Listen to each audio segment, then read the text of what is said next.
tardes con todas. Agradecemos su asistencia el día de hoy.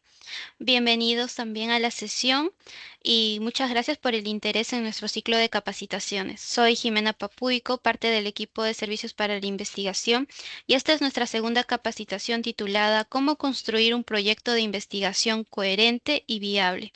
Nuestra sesión estará orientada al desarrollo de capacidades vinculadas con la construcción del problema de investigación, la formulación de preguntas, objetivos, así como la definición del enfoque metodológico y la estructuración coherente de proyectos de investigación. Les presento a nuestro ponente el día de hoy, que es el doctor Martín Retamoso, quien es doctor en Ciencias Sociales por Flaxo, México, profesor de Filosofía y magíster en Ciencias Sociales en la Universidad Nacional de La Plata, Argentina. Es investigador principal del Consejo Nacional de Investigaciones Científicas y Técnicas, CONICET, en el Instituto de Investigaciones en Humanidades y Ciencias Sociales. Sus principales líneas de investigación giran en torno a la teoría política contemporánea, la epistemología de las ciencias sociales y los sujetos y movimientos sociales en América Latina. Ha publicado libros, capítulos de libros y artículos sobre estas temáticas en revistas científicas de diferentes países.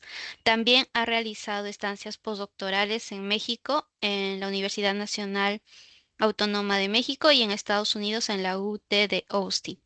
Sin más, le cedo la palabra a nuestro ponente. Adelante y bienvenido.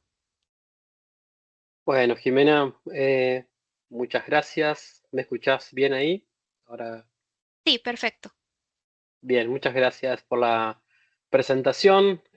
Muchas gracias también a Gonzalo Córdoba, que fue el que me acercó la invitación, y a toda la Universidad Antonio Ruiz, y bueno, a su personal de la biblioteca, que tan amablemente está organizando este encuentro. Les voy a compartir la pantalla para hacer una presentación, y luego de esa instancia podemos hacer todo el intercambio, preguntas, lo que ustedes consideren pertinente. Voy a compartir, me dicen cuando están viendo ahí la pantalla. ¿Se ve ahí? Dime, ¿se ve? Todavía. ¿Está cargando? No, no me sale tampoco la opción de que está cargando. A ver, probemos de nuevo.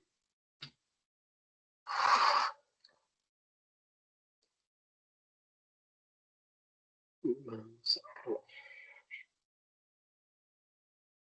Comparto pantalla. A ver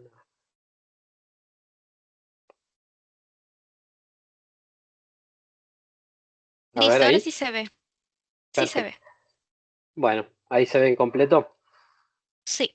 en pantalla completa. Bueno, perfecto entonces. Vamos a iniciar esta actividad, esta charla, una mezcla de conferencia, charla, taller, sobre cómo construir un proyecto de investigación en ciencias sociales. Fundamentalmente, lo importante va a ser trabajar algunos desafíos, algunas instancias críticas y algunos debates de qué es construir conocimiento en el campo de las ciencias sociales, y en particular en la instancia de un proyecto de investigación, ¿no?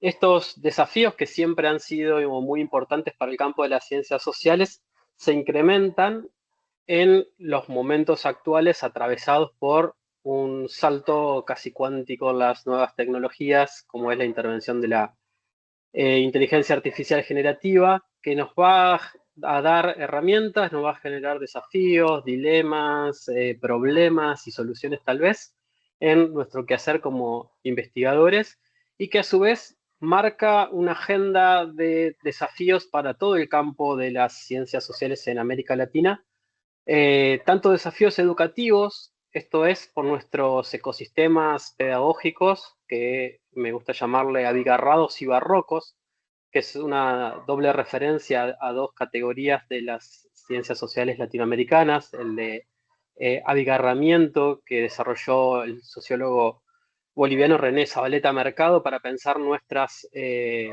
realidades latinoamericanas con estos ecosistemas pedagógicos que articulan nuevas tecnologías, pero también situaciones de desigualdad, eh, herramientas muy novedosas, pero a la vez tradiciones en las formas de pensar, en la racionalidad, en los lenguajes, en los modos de hacer investigación y de hacer también práctica pedagógica, ¿no? Y esto genera unos ecosistemas nuevos donde nosotros tenemos que reflexionar para poder desarrollar todo nuestro potencial en el campo educativo y en el campo de la investigación, donde también los procesos de producción de conocimiento se ven afectados por estos cambios, pero a su vez con tradiciones, con formas de hacer ciencias sociales en América Latina, con nuestras problemáticas, con nuestras instituciones, con nuestros modos de pensar, nuestros lenguajes, que son muy importantes. Por eso es muy interesante estas instancias, porque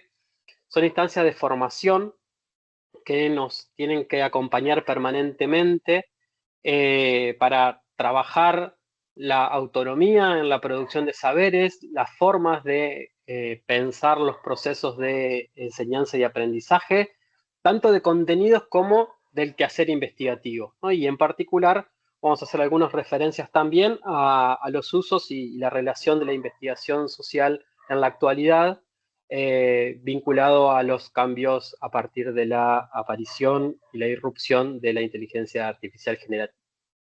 Me gustaría hacer primero cuatro aclaraciones y situar un contexto para una charla sobre el quehacer de la investigación y especialmente en la tarea de pensar proyectos de investigación, ¿no?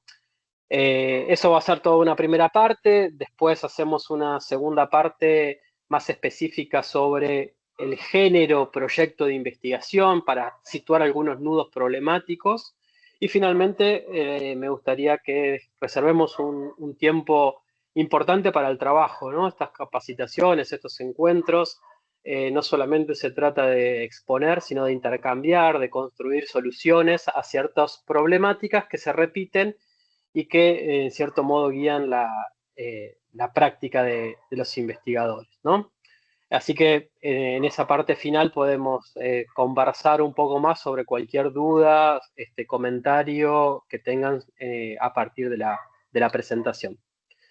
La primera aclaración es esta idea de que la metodología, que en cierto modo va a ser un campo importante en el diálogo, en la confección de los proyectos de investigación, ¿no? La metodología, la epistemología, las técnicas, las cuestiones disciplinarias, esa metodología se parece más a un arte que a una ciencia. Esto un poco también para anticipar que hay debates muy importantes sobre qué es un buen proyecto de investigación. Si bien vamos a ver que como género hay ciertos acuerdos, luego cuando empezamos a hilar más finos, nos encontramos que no hay tantos acuerdos en algunas cuestiones específicas, ¿no? Seguramente si han tenido clases de metodología, habrá profesores o profesoras que asignaban, no sé, un verbo para el objetivo general, otro verbo para el objetivo específico. Bueno, eso está siempre en debate, ¿no? ¿Qué tipo de formulaciones es correcta para una pregunta de investigación? ¿Qué es una hipótesis? ¿No? ¿Cuál es el alcance de una hipótesis? Toda investigación en el campo de las ciencias sociales tiene que tener una hipótesis. ¿Cómo se distingue una hipótesis de un supuesto, por ejemplo, ¿no?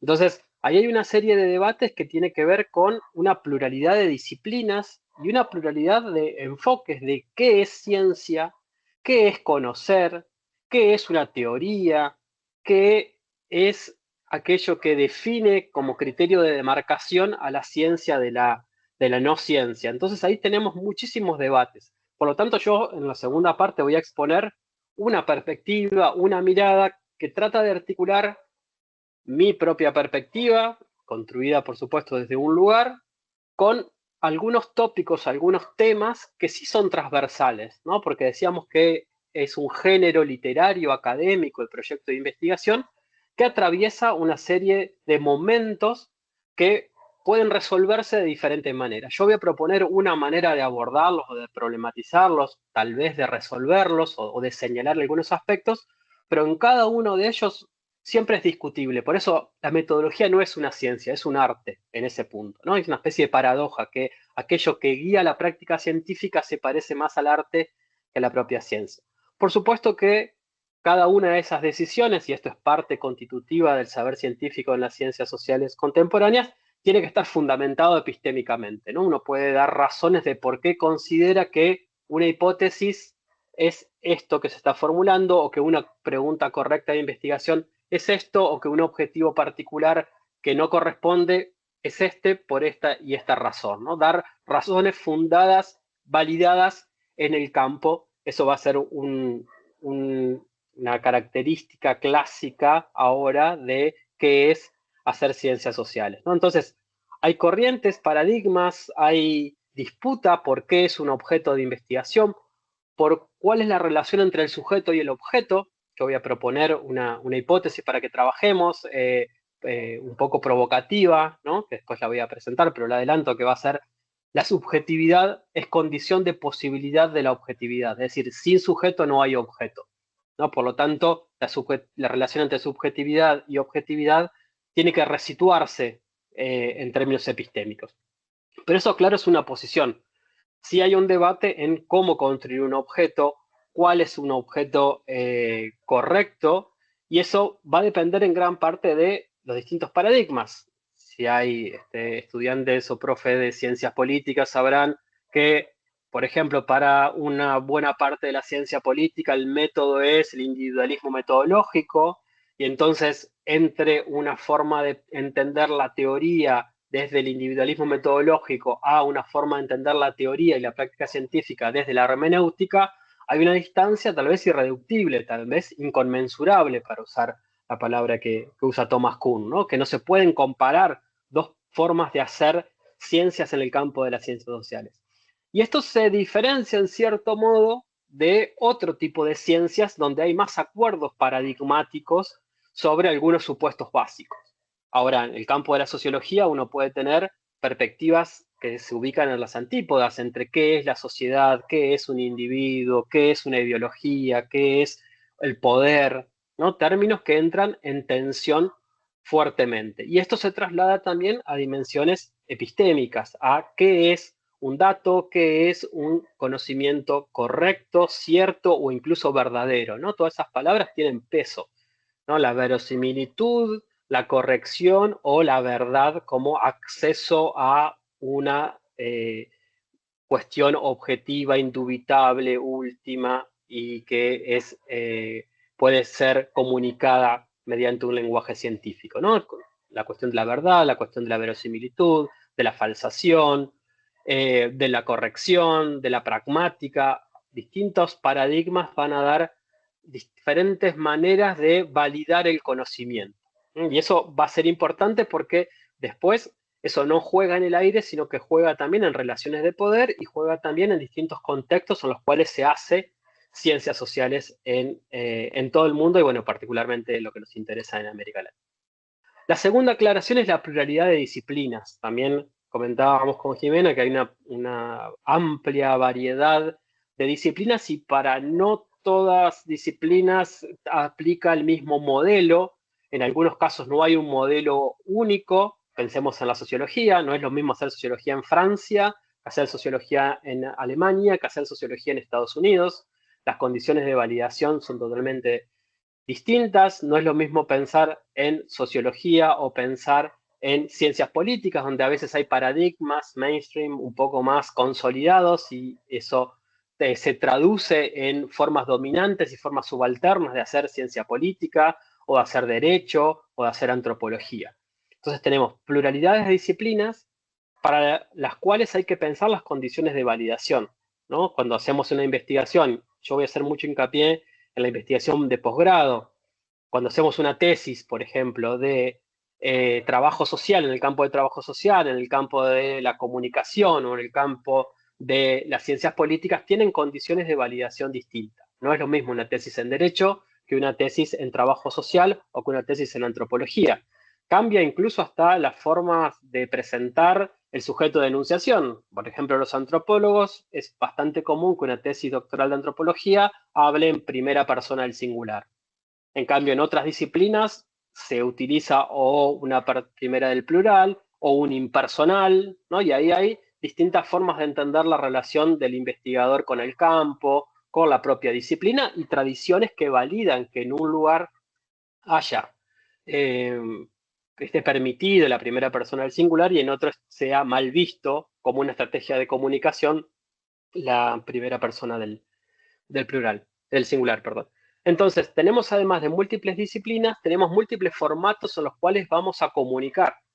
Me interesa mucho que trabajemos esto de las formas de comunicación. Los géneros literarios, como todo género literario, tienen reglas. El proyecto de investigación es un género literario, tiene ciertas reglas que después, como todo género, uno puede trabajar los intersticios, torcer, correrse un poco, proponer innovaciones, pero muchas veces eso depende de cuál es el género en el cual yo estoy trabajando.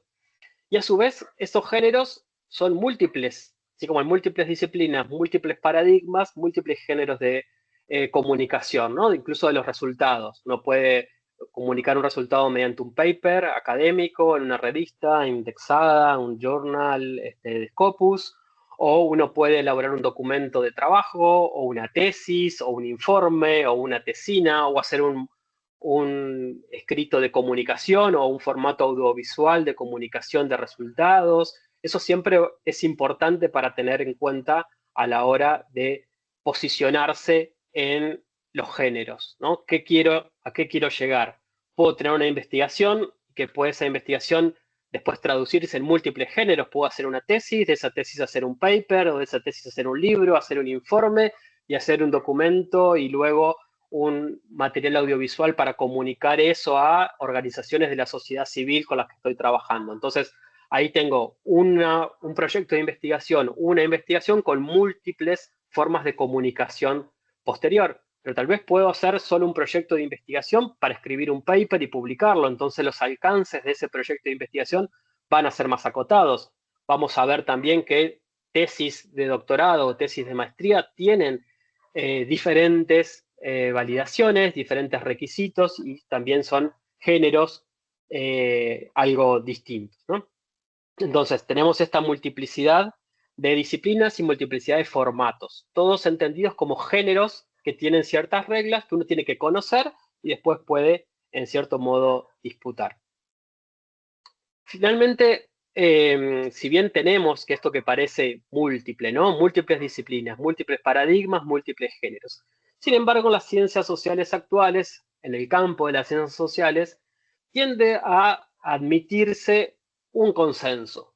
Ese consenso es que no hay un método único para investigar, no hay un solo objeto que sea el que defina las ciencias, no hay una técnica que sea superior a las otras. Entonces hablamos de un pluralismo epistémico, la coexistencia de paradigmas que hacen que no podamos definir a las disciplinas de las ciencias sociales por un objeto acotado o un método específico, ¿no? Entonces uno dirá, ¿cuál es el objeto de las ciencias políticas? Y bueno, empezamos ahí a discutir, habrá diferentes perspectivas, o de la sociología.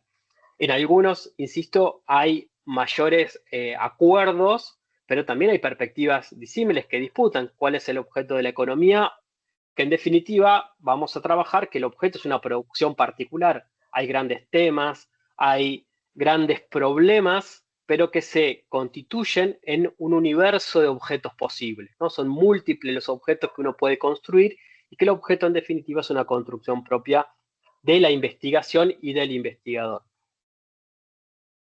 Sí es importante también tener en cuenta que en este campo de las ciencias sociales, como otro acuerdo, es la validación de ese conocimiento, ¿no? ¿Cómo validamos que el conocimiento que estoy generando, que estoy produciendo a través de ciertos procedimientos, es verdadero, es bueno, es válido? Bueno, ahí no tenemos otra cosa que el mismo campo epistémico, ¿no? Los sujetos epistémicos, en el caso, por ejemplo, de una tesis, el tribunal de tesis, el director de tesis, que en definitiva van a ser 4 o 5 o 6 personas las que digan que esa tesis está aprobada, es decir, el conocimiento que produjo esa tesis es válido o está desaprobada, es inválido. En muchos casos uno publica un artículo en una revista científica y serán 2 árbitros anónimos los que evaluarán el trabajo y dirán si ese conocimiento es válido o es inválido. ¿Quiere decir que se termina allí en un rechazo de un paper en una revista? No, porque puede haber otro campo que sí lo considere valioso, que sí lo considere verdadero. Lo que acá tenemos es la imposibilidad de validar el conocimiento como una especie de sueño positivista de contrastar con la realidad, ¿no? Ese contrastar con la realidad que muchas veces aparece en los lenguajes de la metodología, ¿no? Nos podemos contrastar con la realidad, reconstruimos procesos de la realidad social, decimos y hablamos sobre la objetividad que construimos desde nuestra subjetividad epistémica y producimos un texto o un material audiovisual que es validado por otros. Por eso la validación es intersubjetiva. Que hablemos de subjetividad no hablamos de arbitrariedad, ¿no? Hablamos de una noción de subjetividad que se remonta a la modernidad, ahora vamos a decir algo más, que tiene que ver con los sustratos, ¿no? El subjectum que usaban en el medioevo. Y eso implica lo que está por debajo. ¿Qué está por debajo? ¿Cuál es la condición de recepción de un conocimiento, ¿no? Los profesores, las profesoras, el jurado de una tesis, los árbitros en una revista, una empresa que me contrató y que dice que este conocimiento le sirve por ciertos criterios de practicidad. Bueno, ¿cuáles son esos criterios de validación? Es algo muy importante. Acá lo que nos va a interesar es que construir un conocimiento en el campo de las ciencias sociales va a tener esta admisión de pluralismo, esta forma de validación intersubjetiva y un principio de publicidad y de constructivismo, en el sentido que puedo dar razones de por qué sostengo esto, de cuáles fueron las decisiones que fui tomando a lo largo de mi investigación y que esas decisiones están validadas en el campo, ¿no? Son intervenciones sobre un campo que lo revalidan, ¿no? Por eso es importante tener en cuenta los distintos campos a los cuales me inserto como investigador, como investigadora, para saber cuál es el producto, qué es lo que están considerando valioso en un determinado momento, ¿no?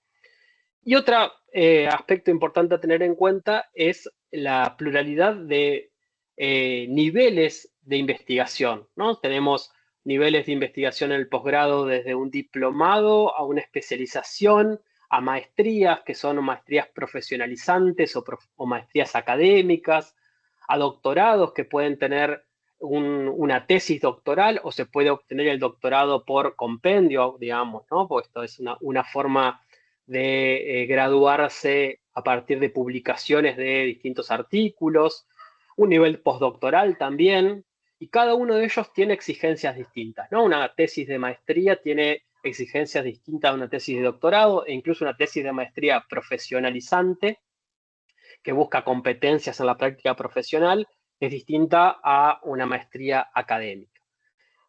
Las disciplinas, a su vez, como decíamos, informan estas pluralidades de niveles de posgrado y a su vez también tenemos que tener en cuenta esos campos sedimentados en instituciones que tienen normativas, que tienen tradiciones. Por ejemplo, en mi universidad, una tesis doctoral es una tesis individual y escrita, ¿no? Que es lo que se usa mayoritariamente, ¿no? Y uno podría decir por qué una tesis doctoral no puede ser escrita por más de una persona, o por qué el formato de una tesis doctoral tiene que ser escrita y no puede ser audiovisual. Bueno, son reglamentos. Básicamente no se puede presentar una tesis doctoral audiovisual porque en el reglamento dice la tesis doctoral es escrita e individual. Entonces estaría violando el reglamento y esa tesis no es válida. ¿Quiere decir que el conocimiento es individual? No. ¿Quiere decir que el conocimiento solo puede transmitirse mediante una forma de escritura? ¿No puede haber otras maneras? Seguramente no, pero las tradiciones, las historias, los reglamentos también marcan. Y otro aspecto en esto de las instituciones puede ser quien me contrata para una investigación, ¿no? No es lo mismo hacer una investigación para una universidad que hacerla en el marco de CLACSO, ¿no? Del Consejo Latinoamericano de Ciencias Sociales, o hacerlo para CEPAL, o para UNESCO, o para una fundación, ¿no? Entonces, también ahí cada una de esas instituciones tienen condiciones de validación de ese conocimiento. Y en el caso de las investigaciones de posgrado y de grado también, la presencia de los directores de esas investigaciones que también marcan el qué hacer de la investigación, qué estilo de tesis tiene un director, qué avala y qué no avala. Y eso es importante. Si un director dice, no, la tesis no tiene que estar escrita en primera persona del singular, bueno, quien escribe la tesis seguramente no usará la primera persona del singular. Si el director dice, para mí es importante que uses la primera persona al singular porque te hace involucrar como investigador en el campo, bueno, seguramente la tesis tendrá una primera persona del singular. Y eso es importante a la hora de tener en cuenta el quehacer de la investigación. Bien, esas eran las aclaraciones. Ahora un poquito del contexto en el cual se desarrolla la investigación en el campo de las ciencias sociales latinoamericanas, ¿no? Nos llevaría mucho tiempo desarrollar cada uno de estos aspectos, pero sí es importante tener en cuenta que nos insertamos en las ciencias sociales latinoamericanas en un campo relativamente reciente. Si bien en las humanidades tal vez sea un poco más amplio, ¿no? Las tesis en filosofía, en derecho, en historia, venían incluso de fines del siglo XIX, principios del siglo XX, es cierto que en la posguerra se configura un sistema científico que es el que nos atraviesa hoy, nos condiciona hoy, es condición de posibilidad del quehacer de nuestra investigación, ¿no? Donde se van fundando universidades, bibliotecas con las universidades, como en este caso que está avalando este evento, y una serie de instituciones que marcan la progresiva configuración del campo, tanto institucional en América Latina, pero también la aparición de la cienciometría, por ejemplo, ¿no? Que marca la forma de medir la productividad, la calidad a partir de la cantidad de publicaciones en ciertas revistas, en ciertos índices. Esto es importante, cómo se va a la par de procesos políticos en América Latina que muchas veces fracturaron e inhibieron la consolidación de ese campo, ¿no? Procesos de autoritarismo, por ejemplo, que relegaron el campo de las ciencias sociales, pero que todas obedecen a un proceso de la posguerra, de fundación de organismos internacionales como la UNESCO, como la CEPAL, como la Facultad Latinoamericana de Ciencias Sociales, como Claxo, a quien mencionaba anteriormente, y de a poco también la consolidación de universidades, de carreras de ciencias sociales, fundamentalmente de sociología, luego de ciencias políticas, tensiones con campos anteriores como el que se había conformado en torno a la investigación en el derecho o en la historia, entonces aparecen nuevos métodos, nuevos paradigmas, la posibilidad de pensar procesos políticos contemporáneos desde otras categorías, que a la vez van profesionalizando el quehacer de la investigación, ¿no? Y hasta incluso a veces disociando la función del intelectual, como se conocía en el siglo XIX y la primera parte del siglo XX, del profesor universitario, que a su vez tiene un sueldo, que tiene que rendir por productividad, que es evaluado periódicamente por sus prácticas en distintos lugares, ¿no? Entonces ahí hay un proceso que podemos entenderlo como de profesionalización y burocratización en el bueno y en el mal sentido de la producción de saberes, donde se empiezan también a disputar por financiamiento, entonces las agendas de investigación no solamente son las propias, sino en función de dónde obtengo recursos para poder producir más y ganar más, para subir en rankings. Eso tiene, por un lado, una función de mercantilización y hasta a veces precarización en la práctica de investigación. Por otro lado, también genera un proceso de democratización, porque si antes solo podía acceder a la investigación en el campo de las ciencias sociales, de la filosofía, de la economía, las élites ilustradas, ahora a partir de la ampliación de becas o de ofertas académicas, eso pudo generar el acceso a la universidad de otros sectores sociales, sectores medios, incluso sectores populares que podían acceder a la educación superior, a becas y formación de posgrado, ¿no? Esto hace a la conformación de una carrera académica y entonces a finales del siglo XX se empiezan a ampliar la oferta de maestrías y en el siglo XXI fundamentalmente de doctorados, que marca un modo de hacer carrera académica, de construir conocimiento que va a ser, nos va a marcar hasta el día de hoy, ¿no? Esto de poder hacer una carrera de licenciatura, luego hacer una maestría, luego hacer un doctorado, luego lograr una plaza en alguna universidad que me mide por lo que publico en revistas, muchas veces del mundo anglosajón o que estén indexadas en esas bases de datos. Y esto marca condiciones de posibilidad y también de limitaciones del quehacer de la investigación. Entonces, este es un contexto, ¿no? ¿Dónde estamos haciendo investigación? Con pocos recursos comparados con la investigación que se hace en el norte global, articulado con tradiciones para América Latina que son relativamente nuevas, en posiciones de subalternidad. Esto es la geopolítica del conocimiento, ¿no? Leyendo a los autores del norte, que a su vez no leen a los autores del sur, mirando hacia algunas academias que son faros, ¿no? La academia anglosajona, europea fundamentalmente francesa y alemana, y mucho menos diálogo con el mundo del sur, mucho menos diálogo con África, con la China, con la India. Ahora, cuando veamos también algunas funciones de la inteligencia artificial, no podemos retomar cómo esa geopolítica empieza también a encontrar algunos desafíos con la inteligencia artificial generativa. Entonces, este es el contexto en el cual nos vamos a insertar para estas reflexiones, ¿no? Aclaraciones y un contexto en el cual nosotros nos vamos incorporando a esa forma de hacer ciencias sociales desde la posguerra, muchas veces tardíamente, muchas veces subalternamente, muchas veces de forma dependiente.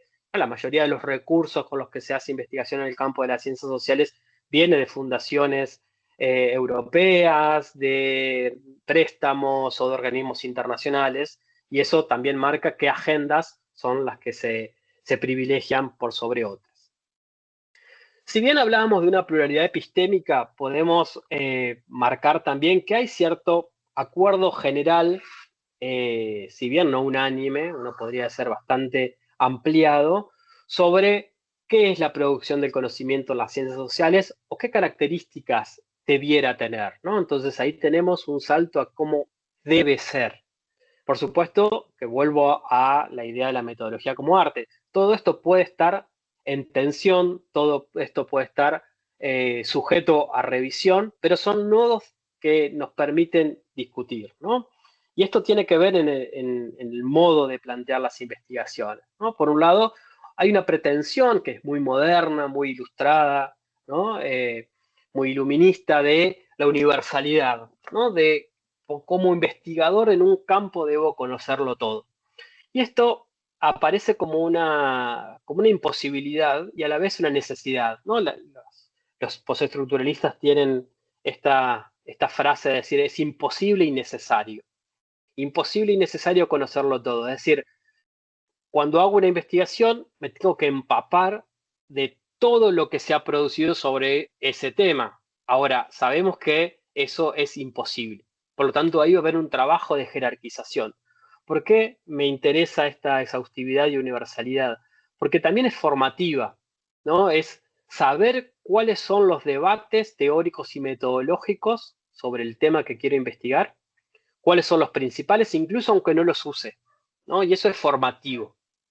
eh, no los tengo que pasar por alto, tengo que conocerlos, tengo que dar razones incluso por qué no los elijo, por qué críticas le puedo hacer a esos otros enfoques para reconstruir el enfoque teórico desde el cual voy a trabajar.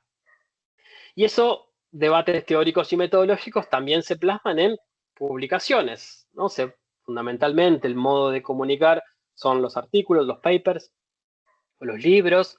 Ahora hay muchos también material audiovisual, conferencias en YouTube, pero bueno, ahí hay una limitación temporal del investigador que no puede conocerlo todo porque es finito y lo que se ha escrito sobre los temas es tendencialmente infinito. Y eso va a implicar una estrategia, cómo me posiciono frente a esa pretensión de exhaustividad y universalidad. Immanuel Kant le llamaba postulados, ¿no? Los postulados son aquellos a los que hay que atender, hay que buscarlos, aunque no se pueda lograr. El segundo es la originalidad. Y este es muy importante, ¿no? Fundamentalmente en los procesos de investigación de tesis doctorales, y ahí hay que ver si el objetivo es producir algo original o el objetivo de mi investigación es formativo. Muchas veces una tesis de maestría tiene una función formativa, no tengo que aportar al conocimiento, ¿no? Pero la originalidad va a ser clave si quiero hacer una tesis doctoral, si quiero publicar un artículo en una revista referente en un campo. ¿Qué estoy diciendo de nuevo? Esto se relaciona con la primera parte de ser exhaustivos. No, si yo no soy exhaustivo, no sé si lo que estoy diciendo, que creo que es una idea brillante, no fue dicho antes por otros o por otras. El tercer punto de discusión es la reflexividad, ¿no? Es la idea de construir una argumentación con procedimientos que se van explicitando y de los cuales yo puedo dar razones por qué elegí este término, ¿no? ¿Por qué elegí imaginario social y no representaciones colectivas? ¿Por qué usé narrativas y no discurso? ¿No? Detrás de cada uno de esos términos hay bibliotecas, hay paradigmas, hay enfoques y yo tengo que dar cuenta reflexivamente de esas decisiones. ¿Por qué elegí hacer una encuesta? ¿Por qué elegí hacer una historia de vida? ¿Por qué elegí una estrategia etnográfica? ¿Por qué elegí hacer un focus group? ¿No? Eso es permanentemente dar razones de la investigación. El aspecto de la formalidad, ¿no? Que es muy importante porque, como decíamos, géneros académicos de comunicación, cada uno de esos géneros tiene ciertas reglas y tengo que usarlos, ¿no? Ahí veía que en la biblioteca les hacían el servicio de ofrecerles búsquedas en distintas bases de datos, pero también en formatos de citado. ¿Por qué tengo que usar APA o Harvard o Chicago o una forma? Bueno, a veces las instituciones requieren un tipo de cita por cuestiones editoriales. Lo importante es poder manejar, mostrar que yo conozco el modo de escritura académica, que tiene sus problemas, puede a veces ser críptico, puede a veces ser tedioso, pero tiene sus reglas y tengo que conocerlas fundamentalmente porque me muevo en campos con relaciones de poder. Es decir, si yo soy un tesista de posgrado y mi posgrado me pide que cite en formato APA, bueno, yo tengo que citar en APA. No tengo la forma de decir, no, para mí es mejor Chicago, o yo no cito a nadie porque eso interfiere en mi creatividad. Bueno, distintos formatos. Uno puede escribir un libro y puede ser genial por fuera de la academia, sin ninguna cita, sin ningún aparato erudito, y producir saber, producir conocimiento. Está perfecto. Ahora, cuando producimos conocimiento en un campo académico, en un campo institucional, es un campo instituido, ya por prácticas legitimadas. Entonces, respondemos a esa necesidad. No nos olvidemos que construir conocimiento también es en marco de relaciones de poder. Y otro aspecto es la publicidad, ¿no? Donde otros investigadores pueden leer lo que yo escribí y seguir mi razonamiento, seguir mi metodología y poder entender por qué arribo a esas conclusiones, ¿no? Que no es mero capricho, por eso decíamos la subjetividad no es mero capricho. Los jurados de una tesis en la publicidad, los árbitros de una revista, el público en general, eso implica publicidad, ¿no? Un modelo de acceso abierto donde esos saberes circulan, se validan, se discuten, se enriquecen con observaciones, con críticas, con sugerencias, y eso aspecto es muy importante, ¿no? Por ejemplo, los congresos de ciencias sociales, donde uno va y hace una presentación oral de alguna ponencia y recibe comentarios, sugerencias, críticas, o genera un taller donde presenta un avance de un paper y que los colegas, las colegas hacen observaciones, ¿no? Esa dimensión de la publicidad como un aspecto fundamental en el campo de las ciencias sociales.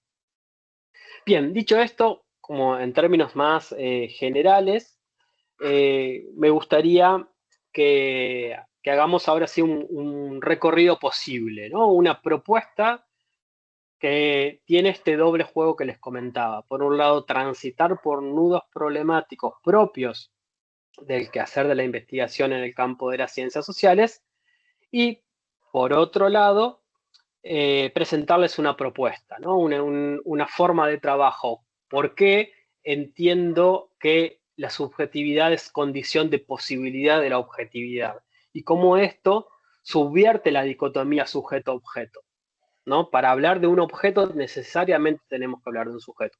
Y esto muchas veces no es aceptado por todos, como decíamos al principio, hay pluralidad de enfoques y hay alguien que puede decir, no, si hay un sujeto, no hay objetividad, ¿no? La subjetividad es contraria a la objetividad, hay que limitar la subjetividad para que aflore la objetividad. Bueno, mi posición va a ser la opuesta, ¿no? La subjetividad es condición de posibilidad de la objetividad, por lo tanto, si no hay subjetividad, no hay objetividad posible.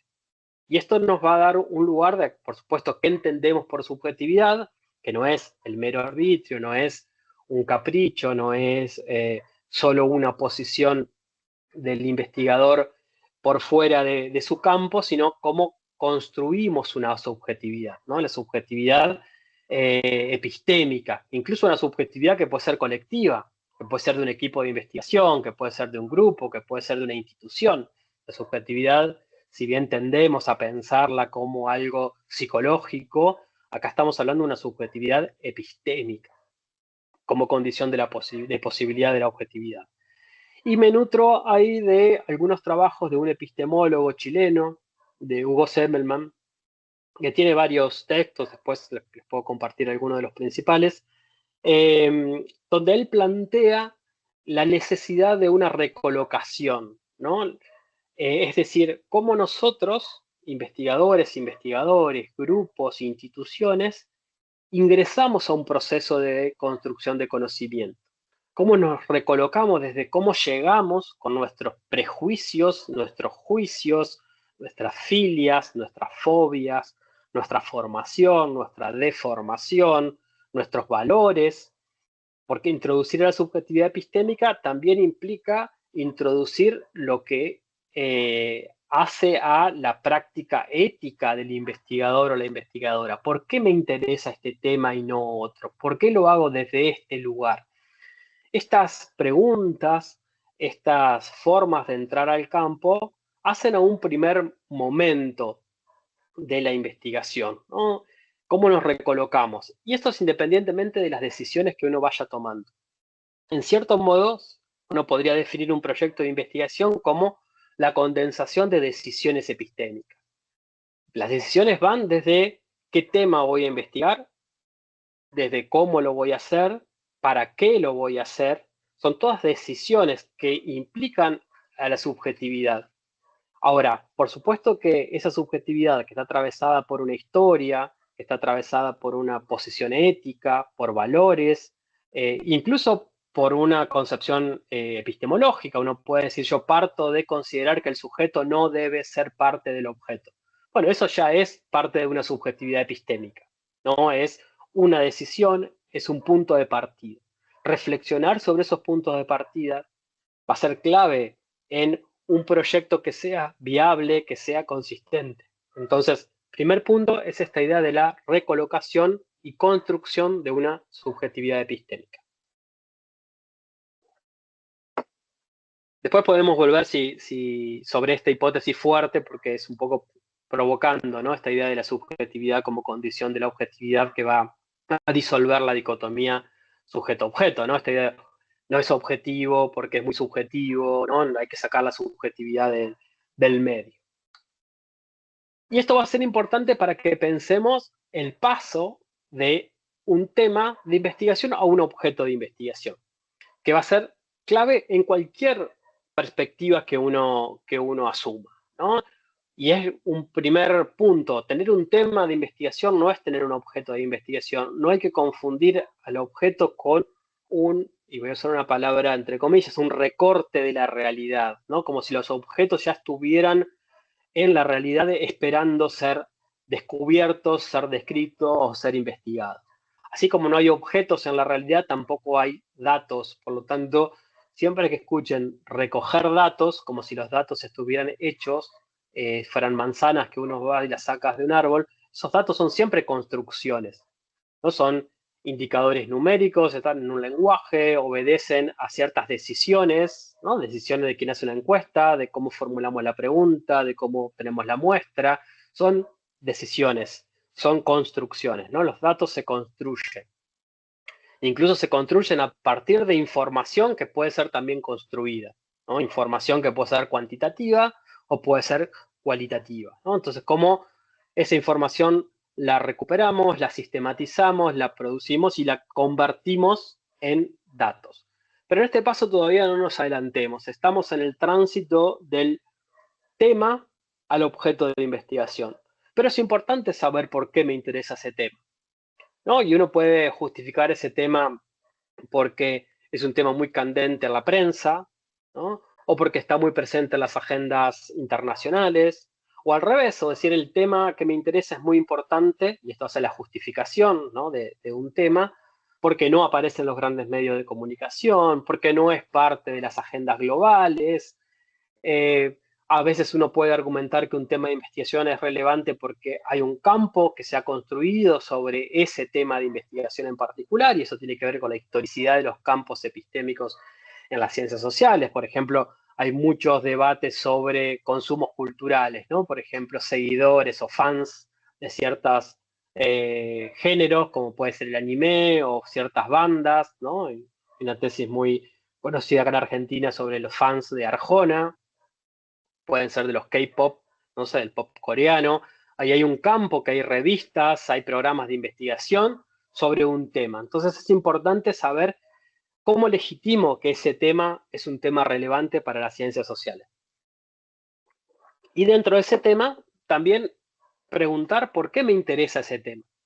Me interesa ese tema porque lo trabaja mi director de tesis, porque se trabaja en mi universidad, porque es un tema que tiene salida laboral, porque es un tema que es financiado por organismos internacionales, es un tema que me interesa porque mi historia personal está involucrada. Bueno, eso es importante tenerlo, más allá de que todo esto en un primer momento después se vuelque o no al texto. El texto de un proyecto de investigación es un texto argumental, es un texto que busca convencer a otros, ¿no? Entonces, más allá de que sirva como guía itinerario de investigación, busca que un tribunal, que un organismo internacional, que una universidad, que una secretaría de ciencia y técnica de algún país, un ministerio de ciencias, avale y financie ese proyecto, ¿no? Entonces, comunicamos, tenemos que saber a quién le estamos escribiendo. Y en algunos casos puede ser una estrategia muy poderosa situar nuestra propia historia como justificación, y en otros casos puede ser nocivo citar mi propia historia en la justificación de un paso de tema a objeto de investigación. Bien, entonces tenemos este primer momento de la investigación, ¿no? El tema, el pase al objeto. Vamos a verlo ahora con algún grado de detalle, la construcción de un objeto, ¿no? Asumiendo que el objeto no existe, sino que el objeto se produce y que se produce a partir de múltiples miradas, ¿no? Ahí tenemos en el centro de ese cono el objeto como una intersección entre al menos tres grandes círculos que marcan prácticas, ¿no? El estado de la cuestión y la descripción de un tema, las categorías teóricas y el esfuerzo del pensamiento crítico. Es qué hago yo con toda la información que tengo de un tema, con todo lo que leí sobre ese tema, con las perspectivas teóricas y metodológicas que han abordado ese tema, cómo construyo el objeto. Y acá un primer punto para evitar, ¿no? O sea, el qué no hacer. ¿Cómo evitamos en la construcción de un objeto lo que yo llamo la miseria del descriptivismo? ¿Qué es la miseria del descriptivismo? Solo contar qué pasa y que el objeto no tenga las marcas de las preguntas del por qué, del cómo pasa algo, sino es solo contar lo que pasa, ¿no? Contar lo que pasa no es necesariamente construir un objeto de investigación. ¿no? Ahora, hay que contar lo que pasa. Hay una dimensión descriptiva. Tengo que reponer ese objeto, las condiciones que hacen a ese objeto, ¿no? El proceso social objetivado. Voy a hablar entonces de objeto y de proceso social objetivado.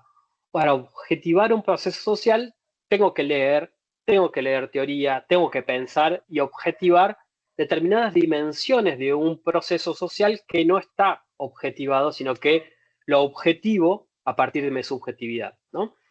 Entonces evitamos la miseria del descriptivismo. Describimos, pero no caemos en esta miseria. Caemos a veces en la miseria del bibliografismo. ¿Qué es la miseria del bibliografismo? Pensamos desde los textos. Es decir, si lo dice el texto, entonces existe en el proceso social. Y no todo lo que está en un texto está en el proceso social.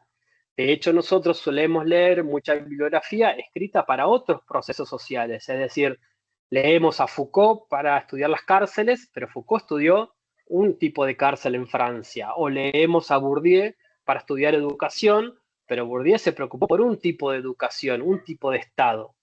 ¿Mm? ¿Es el mismo proceso? ¿Todo lo que dijo Bourdieu está ya contenido en nuestro proceso social? ¿O hay en los procesos sociales latinoamericanos cosas que no se le ocurrieron porque no se le podían ocurrir ni a Foucault, ni a Bourdieu, ni a Giroud, ni siquiera a Paulo Freire? ¿No? Entonces, ¿cómo trabajamos entre la bibliografía y nuestra producción del objeto? Tercer elemento a evitar, la miseria del teoricismo, es decir, de asumir las categorías teóricas y solo observar del proceso social lo que las categorías teóricas nos dicen. Esto muchas veces tiene que ver con una idea que yo quisiera erradicar, que es la idea del marco teórico, ¿no? Un marco hace visible algo, pero hace invisible otras cosas, genera puntos ciegos en términos epistemológicos. Entonces, tener un marco implica ver algo, pero implica invisibilizar otras cosas.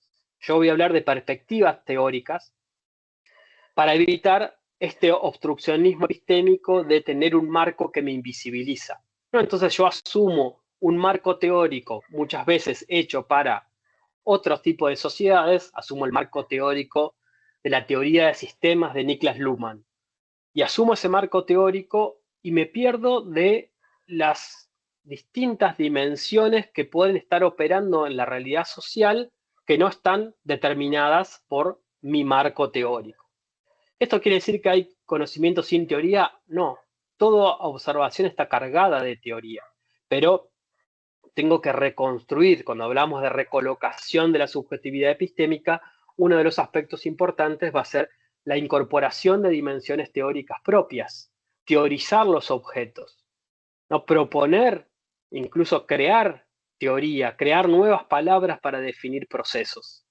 Y no solo tomar la teoría, que muchas veces es una teoría norteamericana, una teoría inglesa, una teoría francesa, una teoría italiana, una teoría alemana, para con eso aplicarlo a un caso que está en Bolivia, en Perú, en Argentina, y que muchas veces no se deja determinar por esas categorías, sino que se necesitan otras creaciones teóricas. Por eso es importante leer también a esos otros que hicieron este esfuerzo teórico por repensar nuestras condiciones específicas en las cuales producimos saberes. Y la cuarta miseria a evitar es la miseria del normativismo.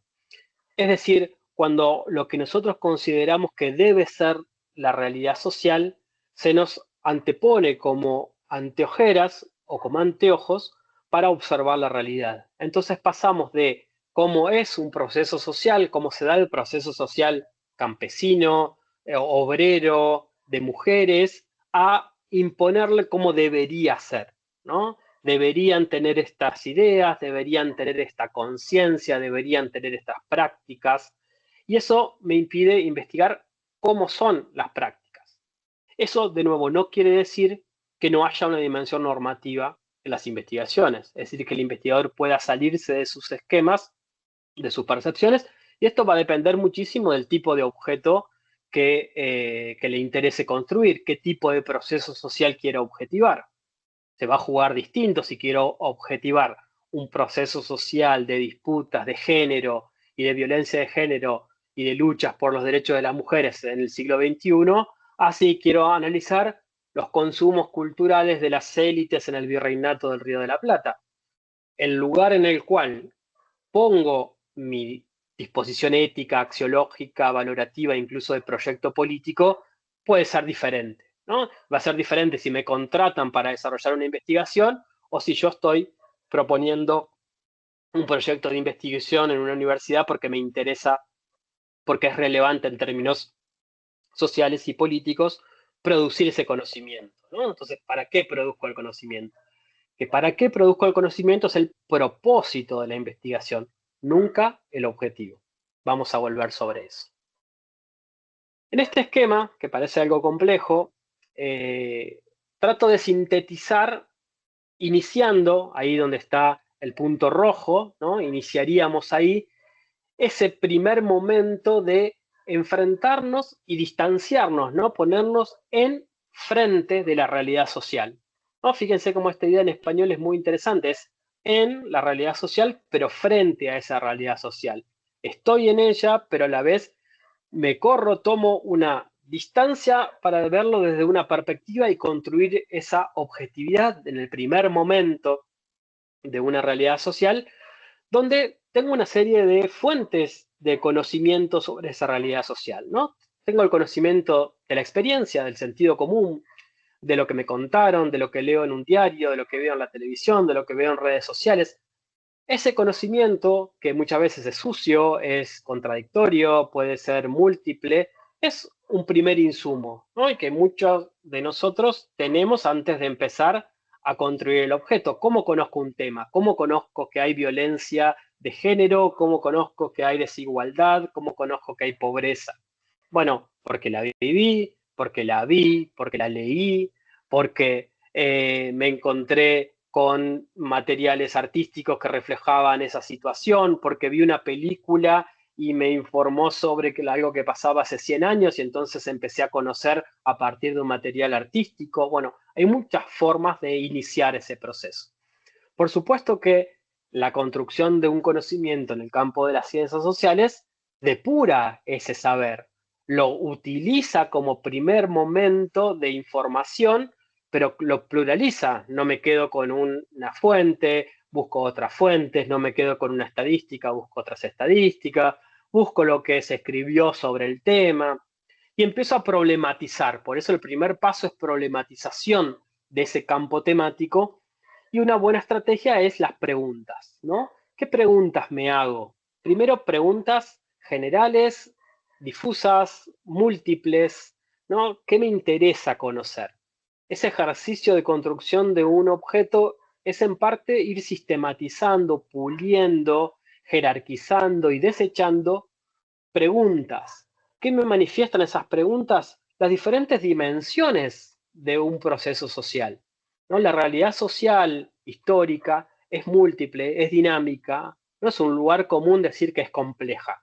Ahora, hacemos honor a esa complejidad cuando reponemos los distintos procesos sociales que convergen en un acontecimiento, en un hecho, voy objetivando, voy incorporando dimensiones. Por eso me interesa mucho la idea del objeto como una inclusión de dimensiones, no como un recorte de la realidad. Lo que hago en la construcción de un objeto es incluir dimensiones que son pertinentes para ese objeto. Entonces, si la escuela para Bourdieu no incorporaba una dimensión de género o no incorporaba una dimensión colonial como lo es en América Latina y sí como es colonial en Francia, ¿no? Que es muy distinta la colonialidad francesa con la colonialidad en América Latina, o las desigualdades de clase, o de territorios, o de idiomáticas, ¿no? Entonces, ¿qué procesos sociales, qué aspectos de esa realidad social son importantes y tengo que tener en cuenta para desarrollar una investigación? Eso siempre lo hago desde un prisma teórico. No hay observación sin teoría. ¿No? Si me centro en lo colonial es porque detrás estoy pensando en la colonialidad. Si estoy pensando en el patriarcado, me hace visibles ciertas relaciones sociales. Otras desde una forma de preferencia sexual, cuestiones etarias, cuestiones geográficas, cuestiones étnicas, cuestiones idiomáticas, cuestiones históricas. Entonces tenemos unas múltiples dimensiones que tenemos que incorporar. ¿Cómo jerarquizamos, cómo establecemos una relación para producir el objeto? A partir de ciertas preguntas. Por eso, en la parte que tenemos a nuestra izquierda, tenemos toda la parte de construcción problematizadora de ese objeto. Fíjense que tenemos categorías y a su vez esas categorías van a devenir en teorías y en conceptos, ¿sí? Fundamentalmente en conceptos. Hay una distinción que después podemos entrar entre categorías y conceptos. Cuando voy trabajando con categorías que pueden ser clásicas, como puede ser Estado, gobierno, poder, clases sociales, y sin embargo voy trabajándolas para mi propia investigación como conceptos que se añaden a ese proceso histórico-social que estoy objetivando, ¿no? Lo objetivo, entonces, una vez que lo objetivo, sí puedo definir una estrategia metodológica. ¿Cómo voy a dar cuenta de esas preguntas de investigación? ¿Cómo voy a responder esos interrogantes? ¿Con qué procedimiento? ¿Cuál va a ser mi diseño? ¿Cuáles van a ser mis técnicas? Y eso no está dado y no es la sumatoria de técnicas, sino cuáles son las técnicas específicas para ese objeto. ¿Cuál es la teoría de ese objeto? ¿Cuál es la técnica que puedo utilizar dentro del abanico de técnicas que conozco en el campo de las ciencias sociales? No es necesario sumar, ¿no? Uno puede utilizar una, dos, hacer una triangulación, eso va a depender del objeto, de las preguntas de investigación. Voy a hacer mucho hincapié en la consistencia entre preguntas, teoría, metodología y diseño de la investigación. Entonces ahí tenemos una vuelta a esa realidad sociohistórico concreta, pero, y esto es un modelo que viene desde Hegel y ha tenido diferentes desarrollos, incluso en Marx, en la parte metodológica de Marx, pero no solo en la tradición marxista, sino en una tradición crítica, constructivista, donde el objeto es una construcción que va incorporando dimensiones y eso que al principio era un caos de información, de datos, de fluidez, se organiza, ¿no? Volvemos a la realidad sociohistórico concreta, pero ya no es un caos, sino que está jerarquizada. Y eso es la producción de un objeto. Eso es el ascenso de lo abstracto, es decir, de lo indeterminado, a lo concreto que es el objeto, ¿no? Fíjense que la, la formulación es hasta contraintuitiva. Uno tiende a sostener que lo abstracto está arriba, y acá hablamos del ascenso de lo abstracto, porque lo abstracto, dice Hegel, es lo indeterminado. Lo vamos determinando, vamos encontrando relaciones entre distintos procesos, lo vamos determinando y hacemos de eso abstracto lo concreto. Lo concreto es la determinación, lo que nos explica por qué eso que está sucediendo sucede de esa manera y no de otra.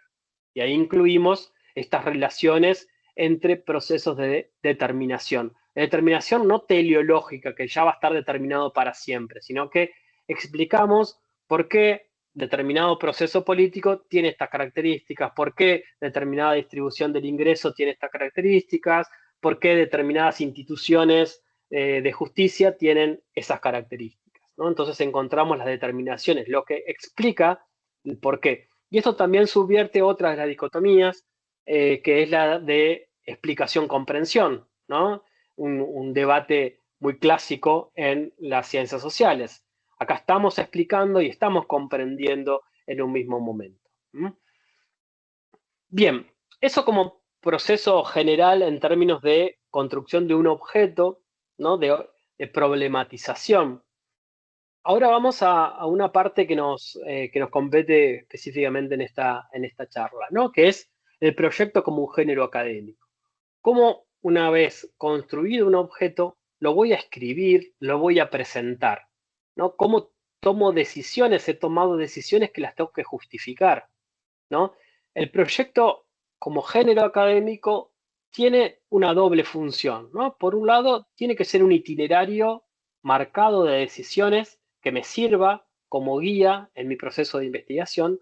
Por otro lado, es un género de comunicación. Estoy mostrando a otro, a otras, a un tribunal, a un comité, a un jurado, que el proyecto es viable, que yo conozco sobre ese tema, que las decisiones teóricas, metodológicas y empíricas que he tomado están fundamentadas, que es coherente, que es viable ese proyecto, ¿no? Y en ese momento del proyecto es uno de los lugares en los cuales la inteligencia artificial está siendo más usada.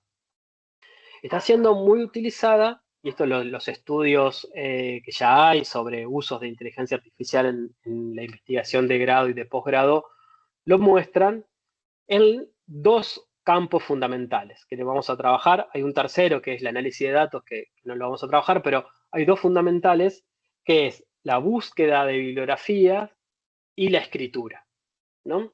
La escritura que muchas veces es delegada, ¿no? Uno le escribe un párrafo y le puede pedir a la inteligencia artificial que lo corrija o que lo amplíe o que dado ese párrafo escriba otro, ¿no? Y eso es la producción o la coproducción de textos, ¿no?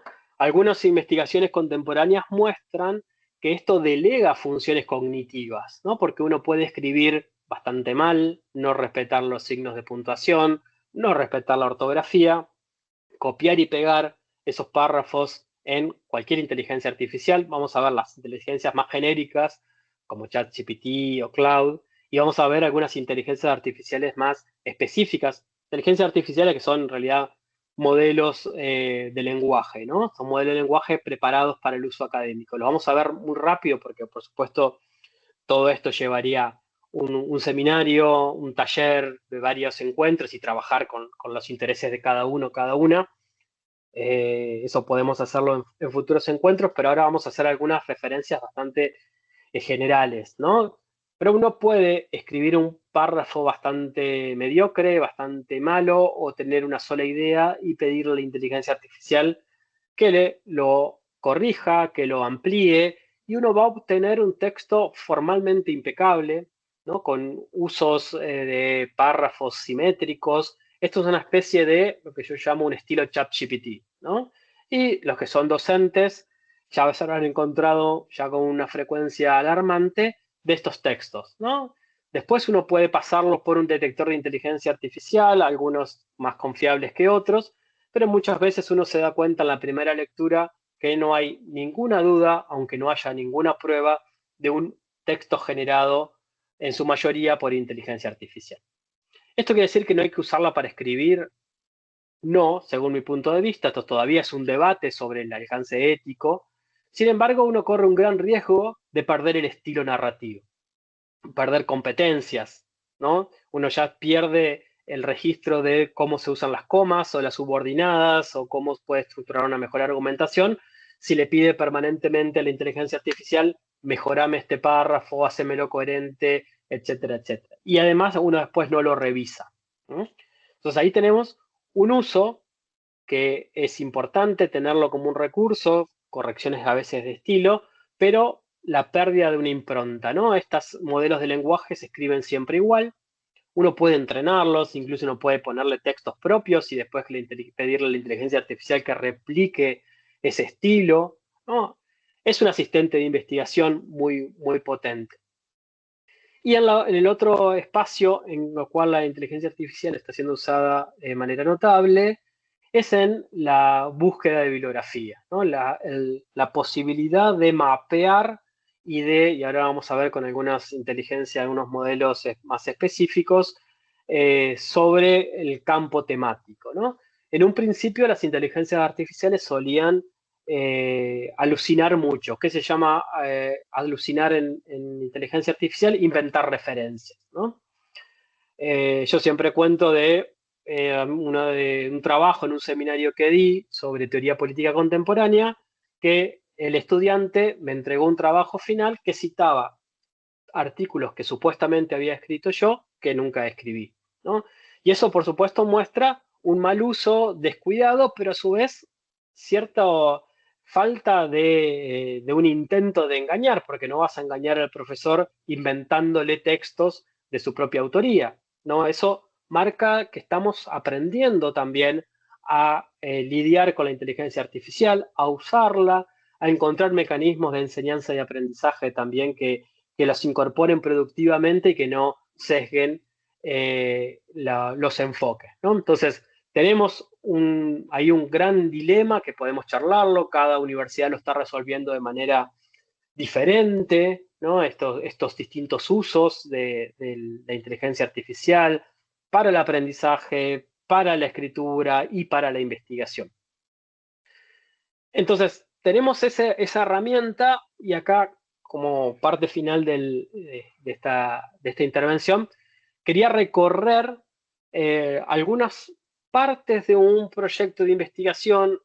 No todas tienen que estar en secciones separadas. Yo las separé para que las podamos ir presentando y discutiendo. También puede servir un modelo de seguimiento para poder guiarse, pero que va marcando qué tiene que tener un proyecto de investigación, más allá que después el formato sea otro, la extensión sea otra, ¿no? Hay proyectos que uno tiene que presentar que tienen una X cantidad de páginas, o que tiene secciones ya predestinadas, hay modelos que se usan en las ciencias naturales o en las ciencias exactas, que muchas veces son impuestos al formato de las ciencias sociales y que no todas las veces tiene una productividad positiva. Entonces, este esquema va a ir marcando, les voy a ir mostrando un posible itinerario y algunas sugerencias en función de mi experiencia como docente de talleres de tesis de maestría, de doctorado y también en la carrera de sociología en la Universidad de La Plata. Bien, primero la referencia al título y al subtítulo. Parece algo menor, sin embargo, piensen que el esquema de un género académico que va a encontrar lectores y que esos lectores van a empezar por el título y el subtítulo, deja de ser un dato menor, ¿no? ¿Cómo elaboro un título que describa de forma clara y concisa el contenido de la investigación sin ser descriptivo, digamos, ¿no? Sin esa miseria del descriptivismo, que sea demasiado largo, o que repita las palabras, o que sea hasta inconsistente, que use conceptos que pueden llevar al equívoco, ¿no? Hablo de imaginarios y hablo de discursos y después de narrativas en un mismo título. Bueno, pensemos un título que puede tener un título de fantasía, una referencia a la cultura popular, a una película, a un fragmento, y luego un subtítulo, ¿no? Y ahí, por ejemplo, ya empezamos con esto de la metodología es un arte. Para muchos lectores y evaluadores, el subtítulo tiene que referir tiempo y espacio, ¿no? ¿Dónde va a ser la investigación? ¿En qué periodo? Bueno, eso muchas veces es conveniente consultar proyectos que hayan sido aprobados, cuáles son los alcances y cómo sí tengo que tener ese enclave espacio-temporal, ver si lo ubico en el título. Ojo que el periodo que quiere investigar no es la temporalidad del objeto, ¿no? Y eso es muy importante. Sin embargo, muchas veces es clave enunciarlo. Ahora, no cometamos el error de proponer una etnografía y después, entre paréntesis, poner 2000-2025, ¿no? O sea, ¿cómo voy a hacer una etnografía en el pasado si no lo voy a aclarar, ¿no? Después voy a hacer entrevistas, voy a hacer observaciones, bueno, cómo se vincula en eso con el periodo que yo quiero estudiar. Esto es muy importante. Y esto es muy importante también dependiendo de las disciplinas. La historia, por ejemplo, es muy rigurosa en esa periodización. En otras disciplinas puede pasar que no esté necesariamente aclarada en el título o en el subtítulo o en el resumen. Esto para mí es importante, muy importante y se pasa muchas veces de alto, porque es lo que primero va a leer el evaluador a quien le están comunicando algo y les va a marcar también por dónde ustedes quieren que lea ese proyecto, ¿no? Como género literario ustedes tienen que atrapar al lector evaluador, entonces tienen que llevarlo porque si no el lector evaluador se aburre y empieza a pedirle al proyecto cosas que ese proyecto no quiere dar. Entonces, ya en el resumen uno tiene que aclarar, tiene que definir, uno tiene que ser muy preciso con esa información en el título, el subtítulo y el resumen. Es muy clave esa entrada porque va a marcar las coordenadas, cómo se va a leer un proyecto. Luego en la introducción, esto es lo que veíamos, es importante trabajar la tensión productiva entre presentación y justificación, ¿no? definir el tema, justificar por qué es relevante, si es una relevancia social, política, académica, la dimensión personal. Esto después se jerarquiza de acuerdo a la mejor estrategia para un proyecto, ¿no? Entonces, no todos los proyectos tienen la misma estrategia dominante para organizarlo, ¿no? Entonces, si hay un proyecto que tiene un tema de investigación de mucha relevancia social, voy a estudiar pobreza, bueno, es sobre eso lo que voy a argumentar. Si voy a estudiar los consumos de cómics en adolescentes, bueno, tal vez tenga que vincular la problemática social con la problemática académica y darle mucha más fuerza a esa argumentación, ¿no? Bueno, si entiendo cómo los jóvenes, los adolescentes consumen culturalmente, voy a encontrar mejores estrategias pedagógicas para poder desarrollar entornos de enseñanza-aprendizaje. Bueno, ahí aparece el propósito de la investigación, ahí aparecen los argumentos centrales para justificar la relevancia de ese tema.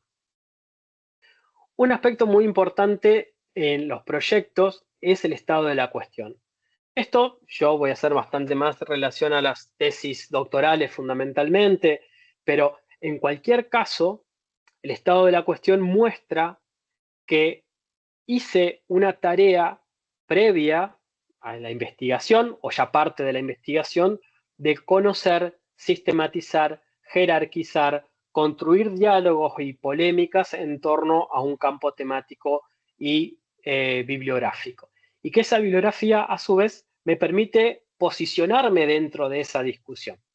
En el campo de las ciencias sociales, esto muestra a los evaluadores que yo no soy un improvisado, que ya hice la tarea, que ya empecé la investigación. En el caso de una tesis doctoral tendrá un alcance, en el caso de una tesis de maestría tendrá otro alcance, una tesina de grado, de pregrado, de licenciatura tendrá otro alcance. Luego, en el caso de escribir un artículo, el estado de la cuestión puede ser reducido, ¿no? Porque no tengo que demostrar todo el conocimiento, sino todo lo que dialoga y lo que voy a utilizar en el desarrollo de ese paper. Pero es importante como tarea formativa para no repetirme, para poder organizar.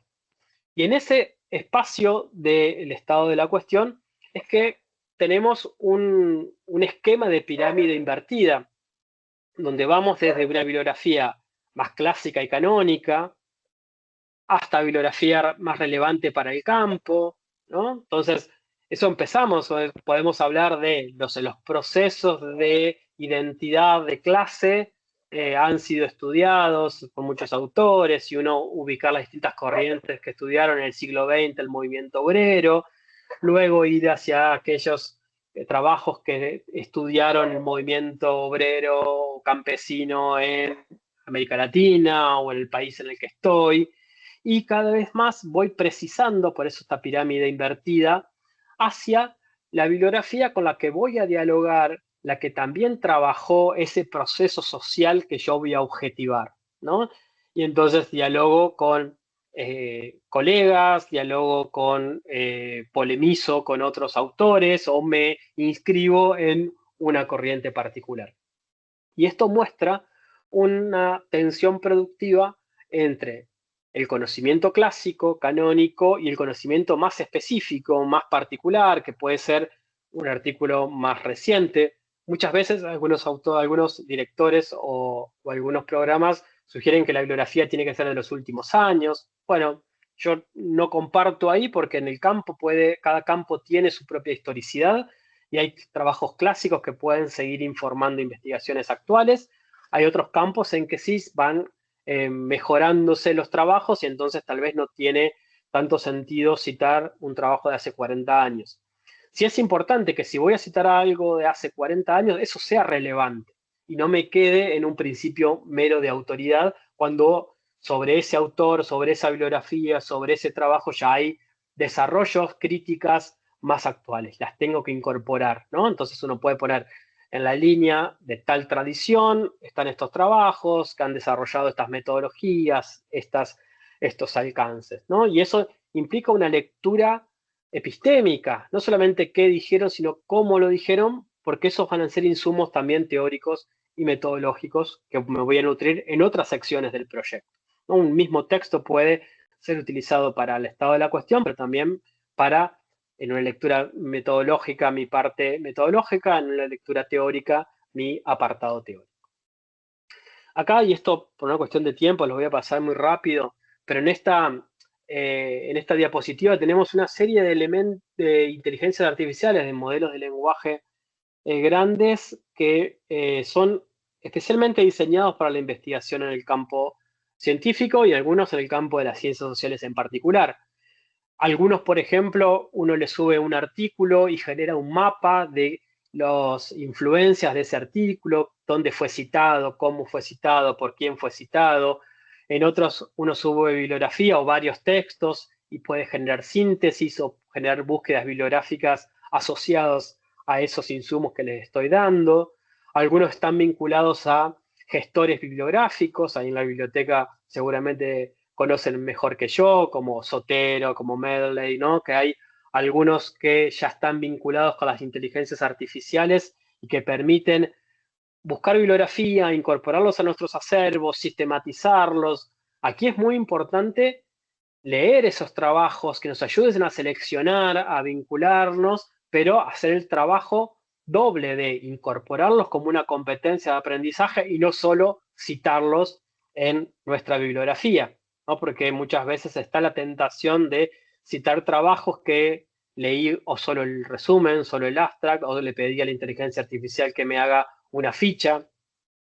¿Cómo trabajo con esta sistematización? Y cómo a su vez genero prompts, genero instrucciones que me permitan hacer búsquedas mucho más sutiles que salten el sesgo del algoritmo, ¿no? Los algoritmos están cargados con un sesgo, nos van a mostrar primero bibliografía seguramente anglosajona, que está en Scopus, que está en Web of Science, pero uno puede pedirle bibliografía escrita por mujeres en países de América Latina o publicada en países del sur global o en India, China, puede pedirle traducciones. Entonces ahí hay una serie de potencialidades en el uso de la inteligencia artificial para escribir.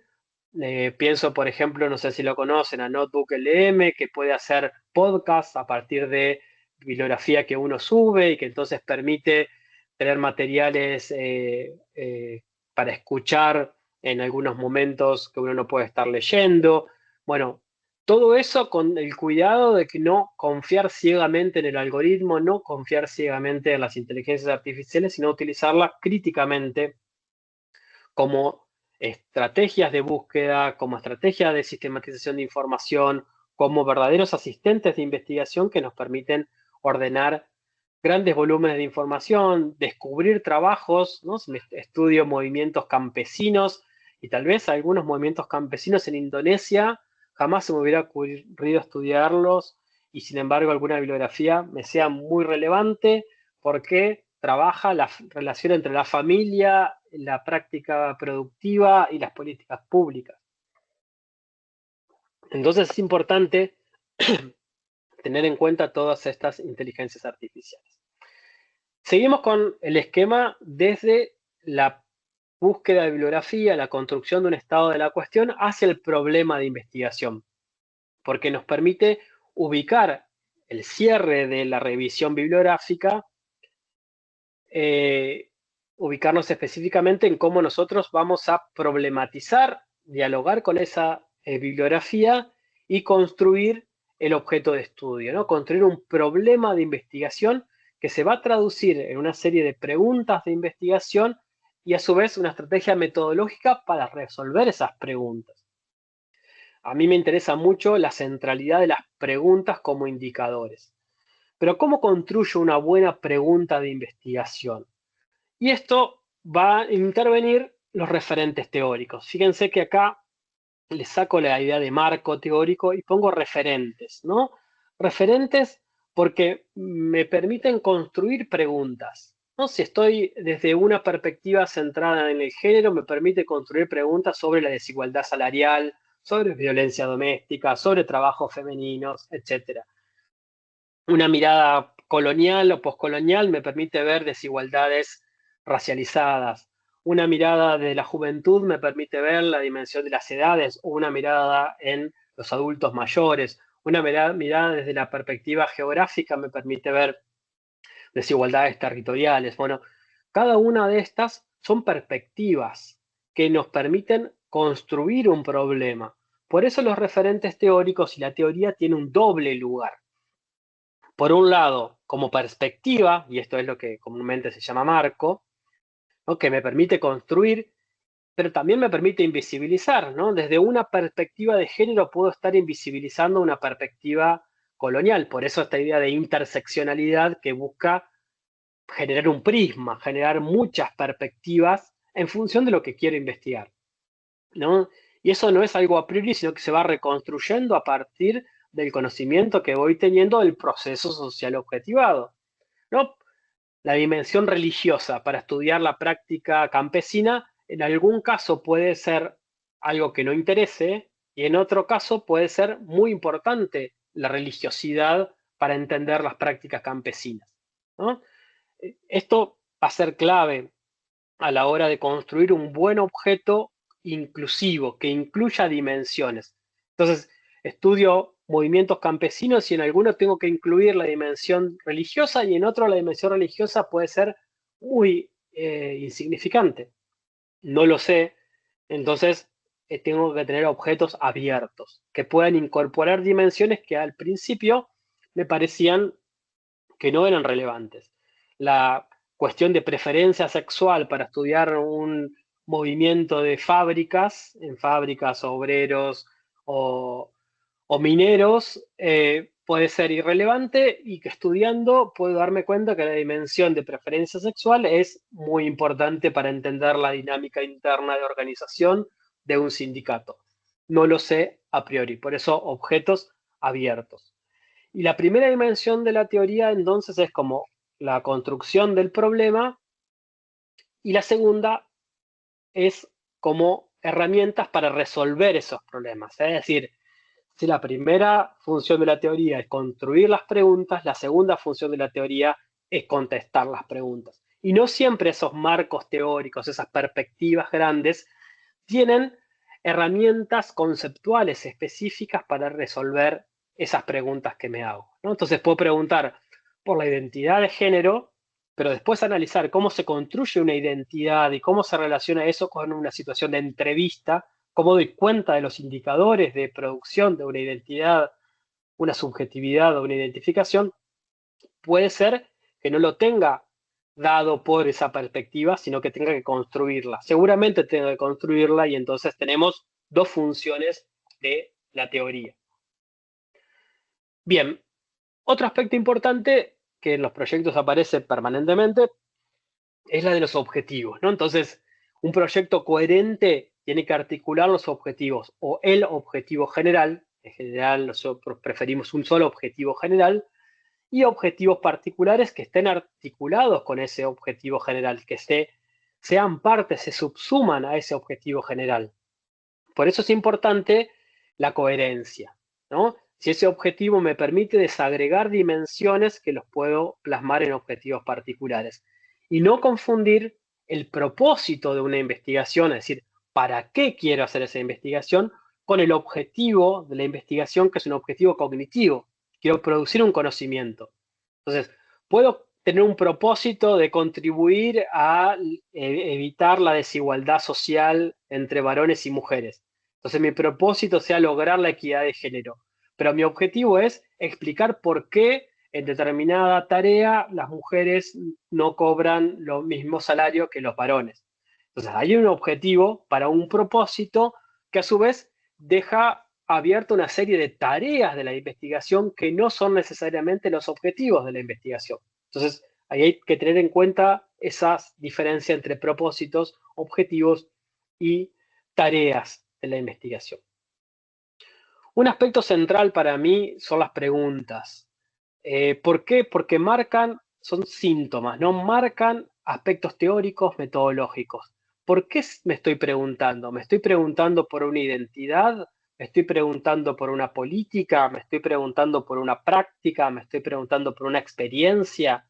Bueno, cada una de esas palabras que aparecen en las preguntas tienen que estar refrendadas a la teoría, ¿no? ¿Y cómo articulo? No puedo tener en mi pregunta cuáles son las experiencias de las mujeres en el servicio doméstico y que en el título me esté preguntando por las políticas públicas sobre el empleo doméstico, ¿no? Entonces, la coherencia articula todas estas dimensiones desde el título a las preguntas, a las categorías y los conceptos teóricos y los referentes metodológicos.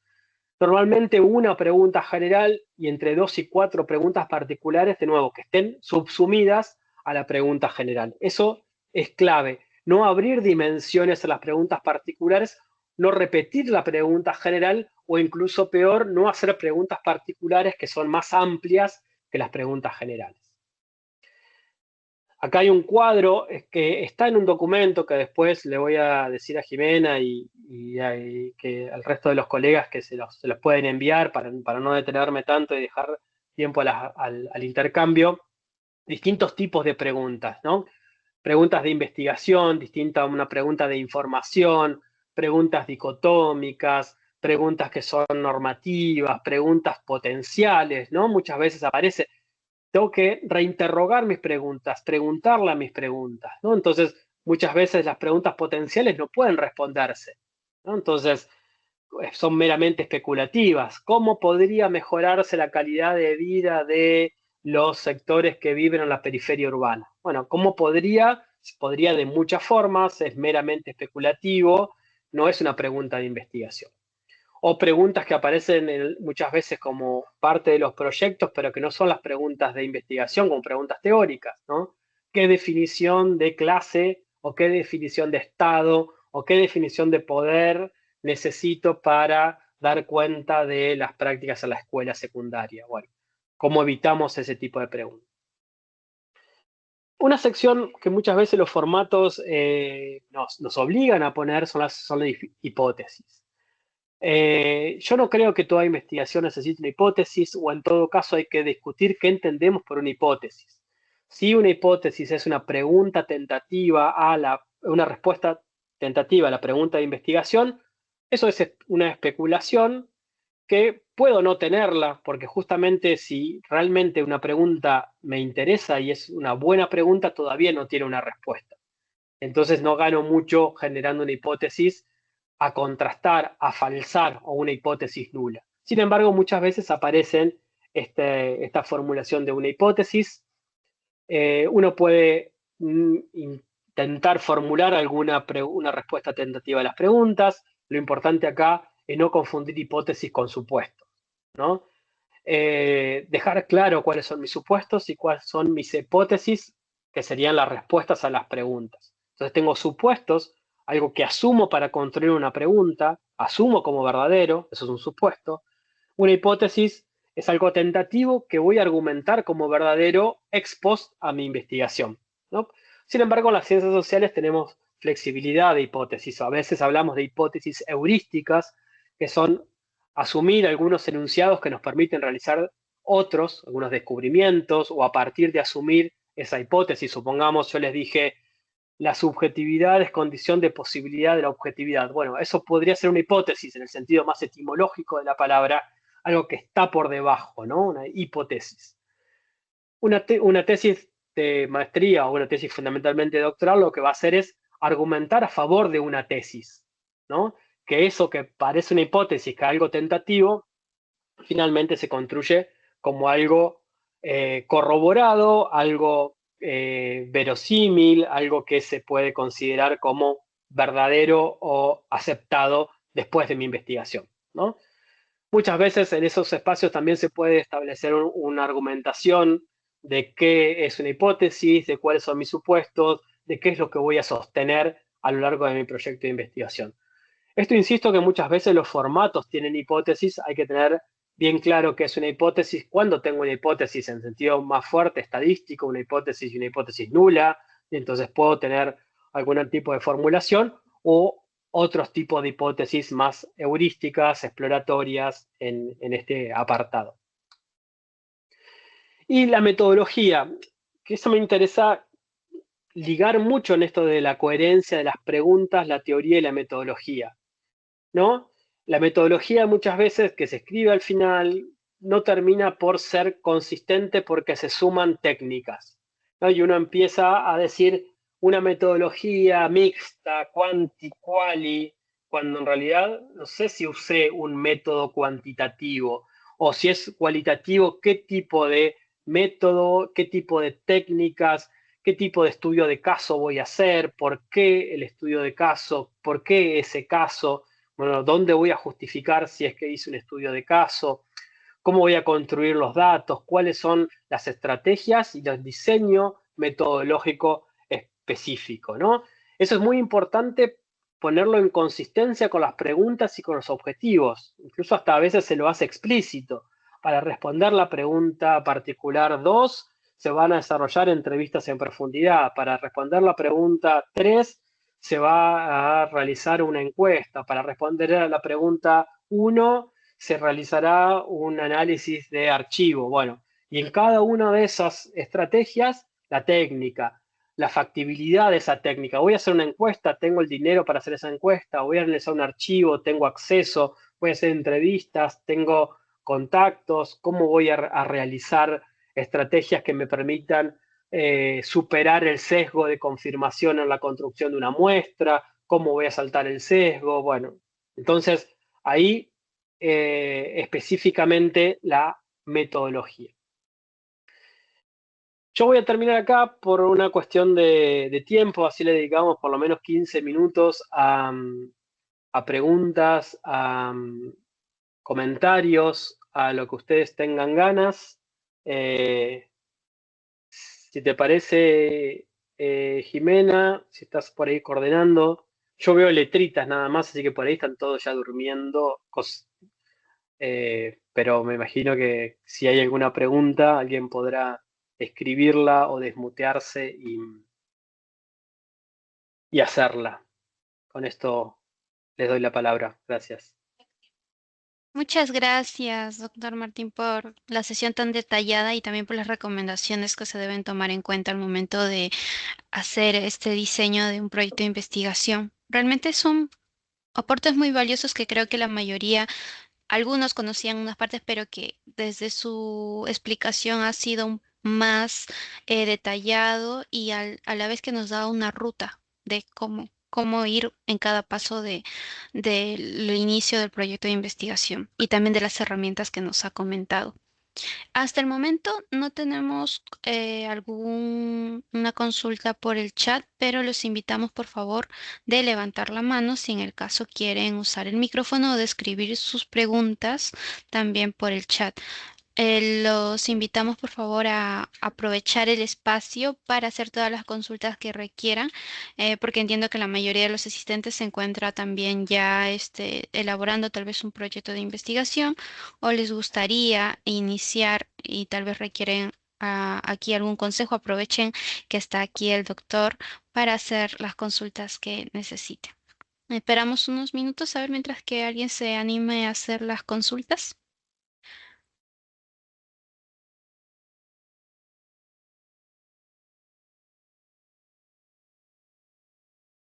Sí, Diana.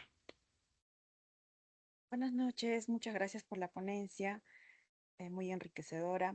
Yo tengo una consulta respecto ya al desarrollo de un trabajo de investigación.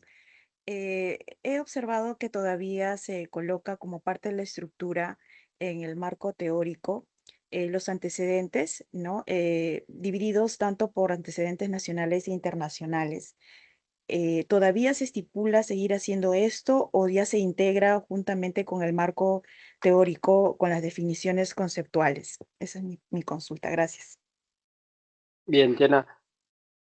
Como les decía, no hay una única forma de hacerlo. Eh, en mi experiencia, tanto nacional como internacional, como evaluador de proyectos internacionales, no se utiliza un criterio geográfico, excepto que lo amerite realmente el campo, ¿no? Uno a veces puede organizar, hay una escuela en Francia, una escuela alemana, una escuela europea, anglosajona, y en América Latina esto, y en mi país esto. Eh, puede haber algún campo que se estructure de esa manera. Sin embargo, lo que es importante es que cada uno pueda encontrar los clivajes, los ejes que puedan estructurar ese estado de la cuestión. Y esos referentes tanto teóricos como empíricos, ¿no? Por supuesto que lo empíricos muchas veces para nuestros países lo hemos abordado nosotros, entonces seguramente ahí uno recaerá más sobre bibliografía de carácter más nacional. Pero yo no recomendaría hacer una distinción tajante entre campos internacionales y campos nacionales, porque muchas veces eso esconde una subordinación de nuestros saberes y que pueden discutir de igual a igual a esos otros. Si en esta idea de una pirámide invertida para el estado de la cuestión, desde algo más canónico, más general, algo más aceptado, que estructura los campos, que suelen ser de los países centrales, ¿no? O sea, siempre se dice que leemos a autores blancos de 4 países fundamentalmente, ¿no? Inglaterra, Estados Unidos, Francia y Alemania. Y generalmente eso construye un canon. Y uno puede ir deconstruyendo ese canon en el estado de la cuestión donde uno muestra los usos. Luego hay una apropiación crítica de esos avances para la propia construcción teórica, donde uno tiene que nutrirse de esos trabajos independientemente de por quién haya sido escrito. Por supuesto que, como les decía, son campos atravesados por el poder y entonces muchas veces en alguna universidad o en alguna revista, depende del formato, puede exigir que haya citas a veces a autores que escribieron hace poco tiempo o autores de determinada nacionalidad. Pero en el proyecto de investigación, la riqueza epistémica, me parece que es trabajar con todas esas fuentes, jerarquizarlas, conocerlas, conocer cómo las jerarquiza el campo y a la vez después poder jerarquizarlas nosotros mismos como nuestras herramientas, forjando algo que es nuestro objeto, nuestro proyecto, nuestra teoría y nuestra metodología. Muchas gracias. Muchas gracias por la respuesta. Tenemos una consulta en el chat de Diego Vidal que menciona qué pautas me podría recomendar a identificar el objeto de estudio de la investigación. Bien, diría, reformularía tu pregunta, ¿no? Entonces, no, si es identificar el objeto, es como si el objeto estuviera ahí y lo pudieras identificar. Lo que estás haciendo es construir un objeto. ¿Cómo construyo el objeto?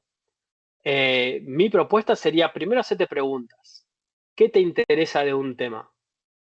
Y en función de esas preguntas vas a construir el objeto, ¿no? Entonces, primero tengo que tener ese tema.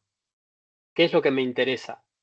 Ese tema es factible de construir múltiples objetos. Y una forma, un buen indicador es hacer preguntas. Entonces, voy a hacer preguntas, por eso esto después podríamos hacer un taller con los temas de ustedes, entonces ahí yo les haría hacer un ejercicio de hagan 10 preguntas y después vemos sobre esas preguntas qué les está interesando y qué se puede responder y qué no, qué se pueden incorporar, qué 2 preguntas pueden hacerse una, qué una pregunta pueden hacerse 2, qué pregunta subsume a otra, ¿no? Entonces me interesa el tema de desigualdad de género. Bueno, puedo preguntarme sobre las políticas públicas, cómo los trabajan los medios de prensa, qué estrategias tiene una empresa para combatir la desigualdad de género, cómo las mujeres representan la violencia doméstica. Bueno, tengo miles de preguntas, cómo voy construyendo a partir de esas preguntas un objeto. Entonces, diría, no hay que identificar el objeto se construye, ¿no?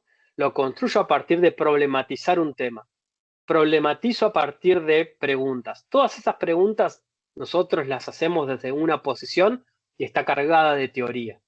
Nuestro lenguaje como individuos socializados en la universidad está cargado de jerga, cargado de términos, y todo eso es lo que hay que empezar a ir trabajando la producción de un objeto.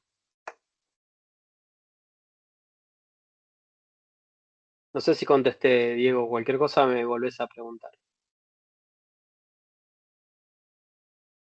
Tenemos otra consulta Ahí está, que Ciel. menciona que se habló un poco de la realidad, del contexto de la investigación y cómo éste define el objeto de estudio.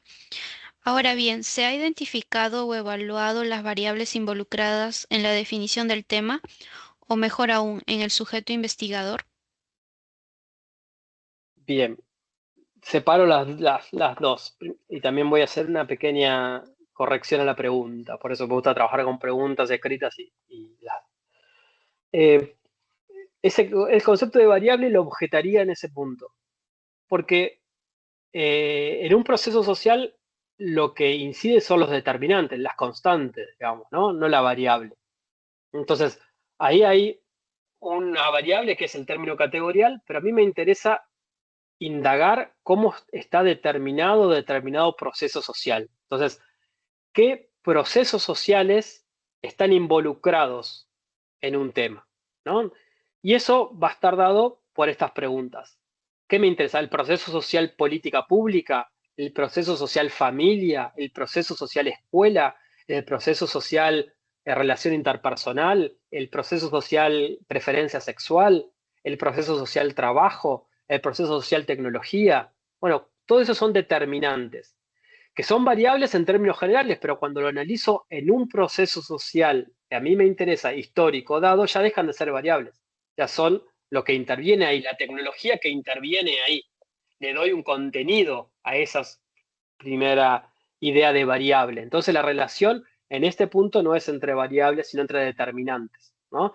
Eh, y la cuestión del sujeto investigador, hay muchos desarrollos sobre cuáles son aquellos determinantes del sujeto, ¿no? Determinantes biográficos, determinantes institucionales, determinantes disciplinares, determinantes que pueden ser ideológicos.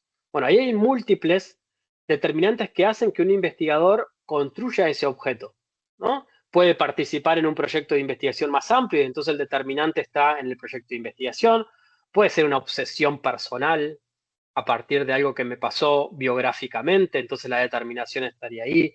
Puede ser mi vocación, mi ideología política, ¿no? Entonces, eh, pueden ser aspectos que intervienen desde lo institucional, desde mi trayectoria biográfica, desde mi profesión, desde mi trabajo, ¿no? Porque me pagan para hacer esto. O si me pagan para hacer esto, eso va a ser un determinante en la construcción del objeto. Entonces, esa recolocación implica ser consciente de los contextos, de las condiciones de producción del saber, para poder ubicarme, para poder manejarlas, para poder resistirlas, para poder acomodarme, para poder incorporarlas, potenciarlas o tratar de morigerarlas, ¿no? Entonces, ¿cómo me controlo? ¿Cómo reubico? No puedo manejar todas esas dimensiones que hacen al sujeto investigador, pero sí hacemos bien en reflexionar sobre nuestra subjetividad epistémica. Por eso decía lo importante de la recolocación epistémica, cómo me reubico en mi lenguaje, en mi terminología, en mis categorías, en mi forma de entender la bibliografía, mis maneras de leer, de estudiar, de procesar, de sistematizar o de utilizar inteligencia artificial también.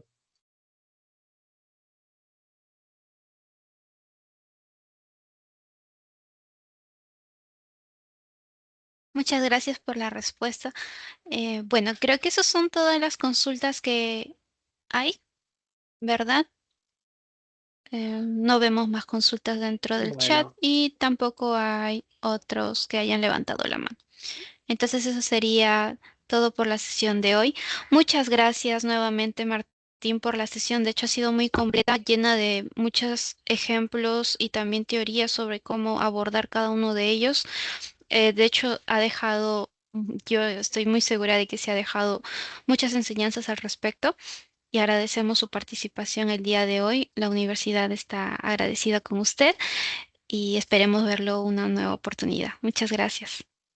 bueno, Jimena, muchas gracias a vos, a todos por escuchar. Después hay otras instancias de trabajo que podemos hacer con avances, con esos temas, con esas preguntas, porque esto también tiene mucho que ver con la práctica de investigación, con poner en acto todo esto que a veces o está cargado de teoría o que parecen recomendaciones a veces superfluas, a veces muy complejas, pero que en el armado, en el quehacer de la investigación son útiles para poder producir proyectos de investigación, objetos de investigación, textos y formas de comunicar.